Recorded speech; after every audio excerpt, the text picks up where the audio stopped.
All right, here we go. You need 2 years of project experience, and I'm gonna tell you exactly how to get it. You ready? Let's go. All right, what's up, everybody? It's your guy, Graylin. Welcome back to EDU to PMP. Thank you guys so much for staying on this journey with us. Listen, today's video is not just a regular video. We're on part 2 of the steps that you need to get certified as a PMP. And more specifically, today we're talking about the 2 years of project experience that you need in order to get certified. So let me jump into this with some clarification, okay? The first thing is that it says on the PMI website that you need 2 years or 24 months of project experience within the past 8 years, right? So a lot of people get confused. They say, oh man, I don't have 2 years of experience. You don't need 2 years of experience back to back. What you need is 24 months within the last 8 years. Doesn't have to be consecutive, just has to be 2 years of completed work. Okay, we got it? Cool, all right.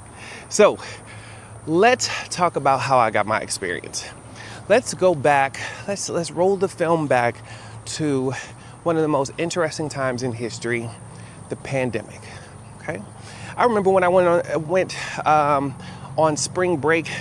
If you remember, the world kind of shut down mid-March, and so I remember I went on spring break, shut my phone off, I was on a trip, came back, and then as soon as that last day when we were on our way back, people that had their phones on were like, yo, I don't think y'all going back to school. And I was like, God is good, ain't he?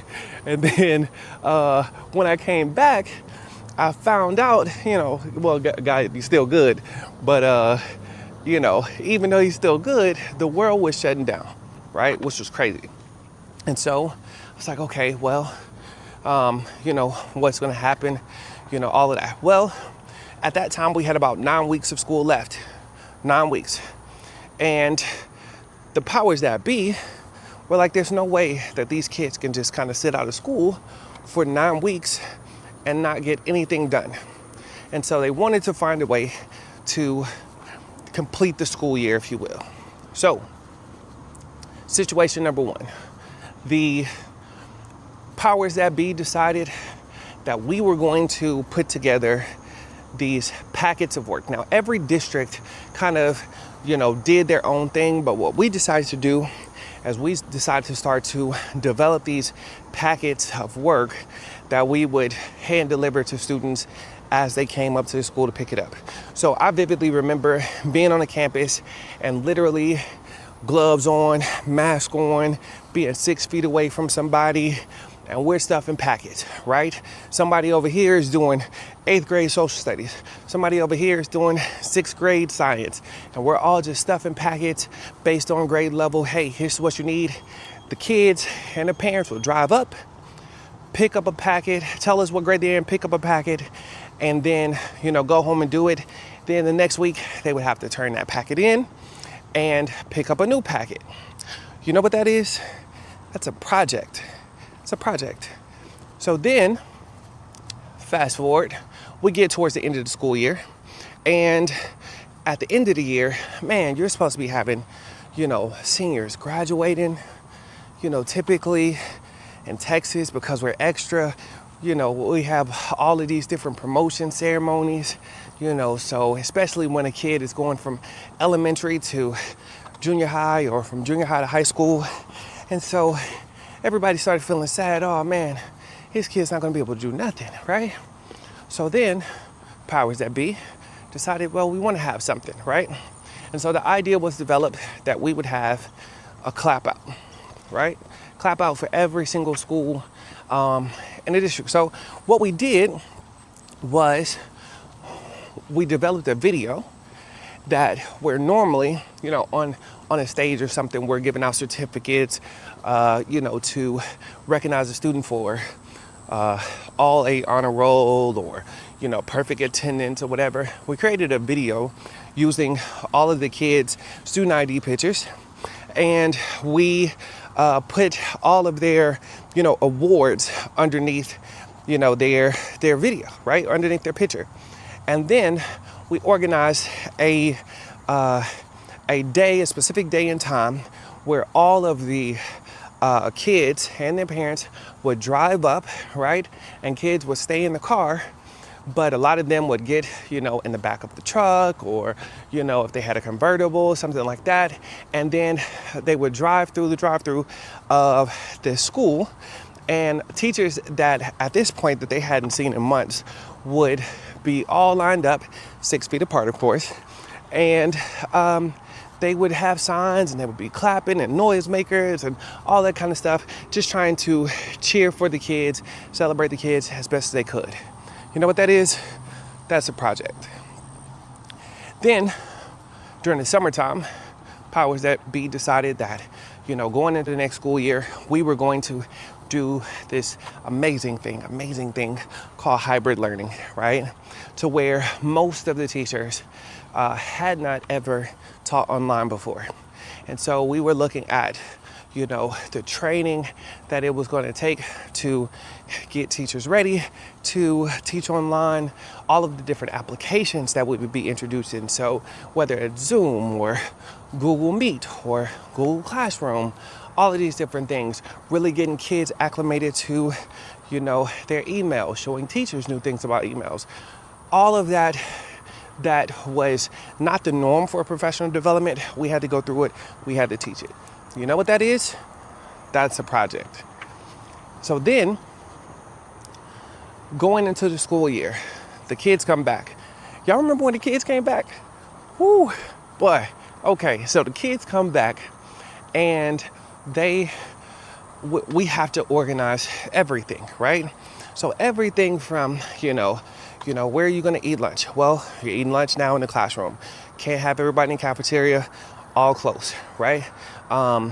Can we have everybody in the hallway at the same time? No, we got to make sure that we stagger release, right? So this hallway is going to be released at this time, or this hallway is going to be released at this time, so on and so forth, right? Kids have to wear masks, so we got to make sure that kids keep on their masks throughout the day. What happens if a kid gets sick? Well, we have to track that. We have to track that with the state. We also have to track it for the district, and make sure that if a kid gets sick, that we make sure that we check their letter from their doctor on when they can come back, so on and so forth. So all of this, just integrating kids into the new systems, the new rules, integrating parents, teachers into the new way of doing school. Do you know what that is? That is a project. Now, I say all of that to say, from March, or basically April, to December, I just walked you through 4 different projects that were completed in a 9-month time span. In all 4 examples that I gave you, I showed the ability to organize, to communicate, to coordinate, all of these different skills that are, track data, all these different skills that are, super beneficial when you are trying to become a project manager. And so the big challenge for you is to first go back through your work history and think about all of the things that you have done. But you have to think about it, and think about it from like the past 5 to 8 years, right? 5 to 8 years. And the reason why I say 5 to 8 is because if you don't have your 24 months, then you want to leave some time in order for you to get it, right? So think about all the things that you've done, but think about it from a PM's perspective.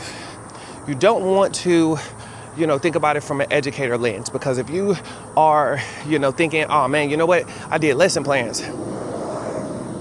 Yes, everything could be a project, but that is not going to be a project that is going to get you anywhere, right? You are going to have to literally document everything. There's a section when you're applying for your certification on PMI's website where you have to document all 24 months of projects that you have done. And they have to approve it.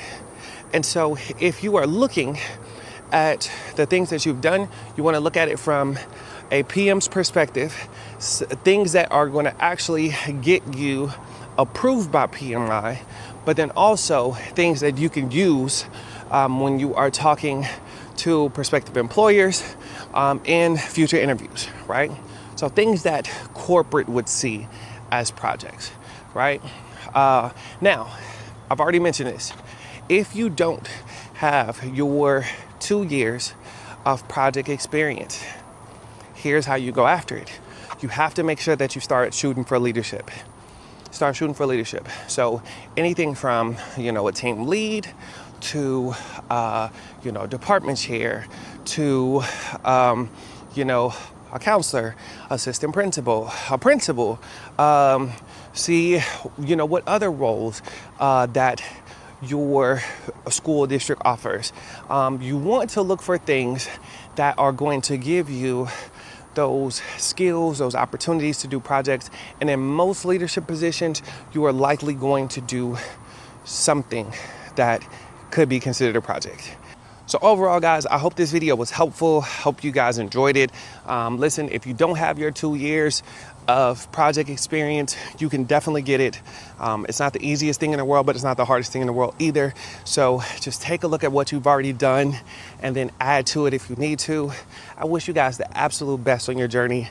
And if you need any help, man, reach out, email, DMs, comment, all of those things. Make sure that you subscribe. And yeah, I'm here to help. So until next time, we're going to be talking about the test next time. So until next time, peace.